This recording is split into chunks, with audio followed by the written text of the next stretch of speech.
తెలంగాణ పంచాయతీరాజ్ గ్రామీణ అభివృద్ధి శాఖల మంత్రి సీతక్క మేడారంను సందర్శించారు. ములుగు జిల్లా తాడ్వాయి మండలంలోని మేడారంకు చేరుకున్న సీతక్కకు అధికారులు, పూజారులు స్వాగతం పలికారు.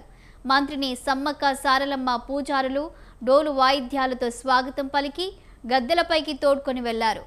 పలువురు ప్రజా ప్రతినిధులతో కలిసి మంత్రి సీతక్క వనదేవతలను దర్శించుకున్నారు. మహా మేడారం జాతర ఏర్పాట్ల గురించి ఆరా తీశారు.